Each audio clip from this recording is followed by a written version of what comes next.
Muummeen ministeera Isloovakiyaa rasaasaan guyyaa kaleessaa rukutame.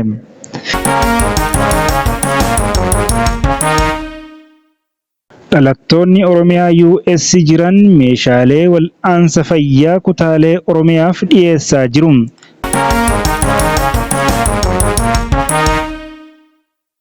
Waliigalteen waraana dhaabuu biyyaalessaa yeroodhaaf akka godhamu Ameerikaan gaafatte.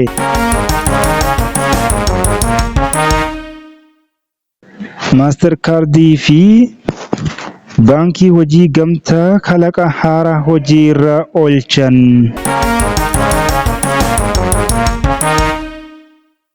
Muummeen ministeera Isloovakiyaa rasaasaan guyyaa kaleessaa rukutame. Muummichi ministeera Isloovakiyaa kan uummataan jaalatamu Rooberti Fiiko kaleessa rasaasaan rukutamee haala ulfaataa ta'een miidhaan irra gahuu himameera.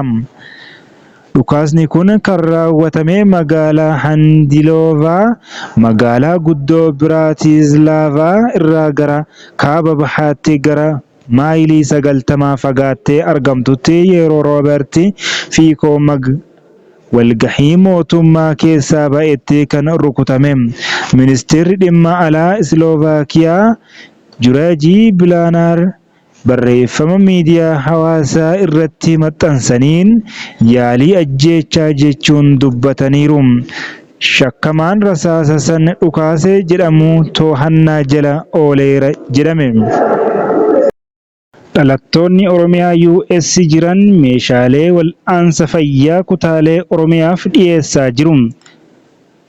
Dhalattoonni Oromiyaa Ameerikaa keessa jiraatan lammii keenyaaf waan dandeenyuun dhaqqabuu qabna jechuun meeshaalee yaalaa fi oolan mallaqa guddaan bitaman hospitaalota Oromiyaa adda addaaf gumaachaa jiraachuu himan.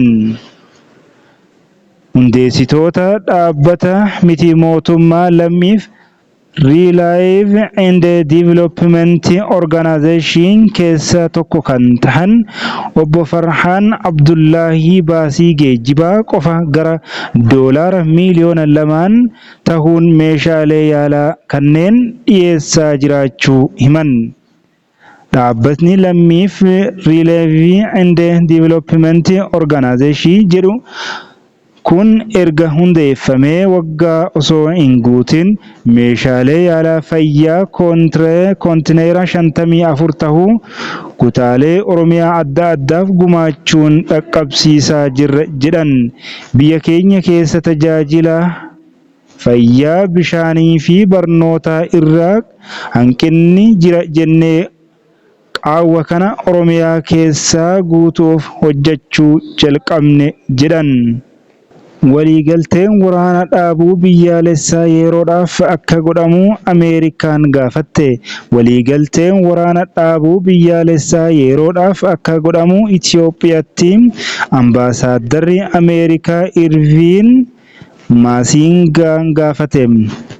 Maasingaan kana kan jedhe ibsa guyyaa kaleessaa miidiyaaf laateerrattidha.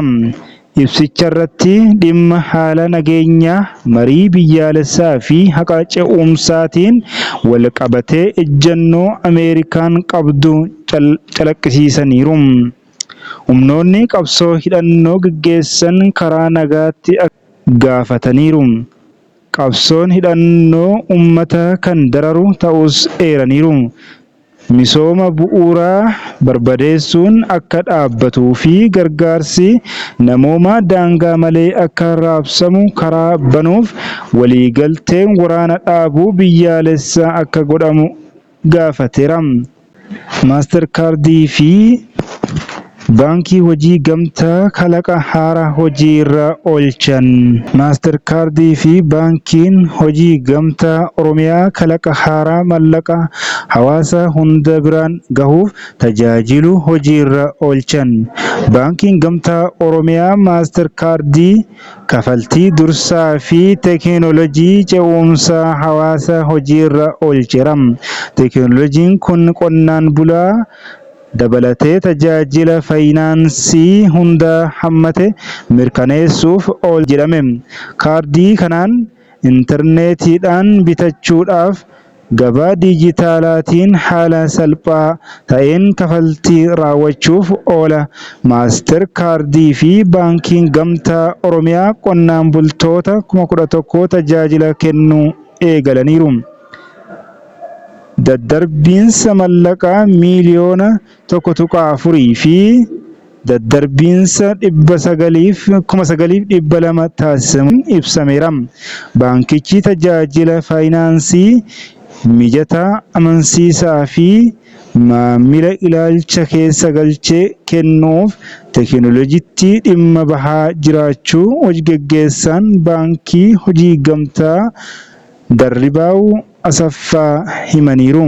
Addis Istaandaartuu gabaase.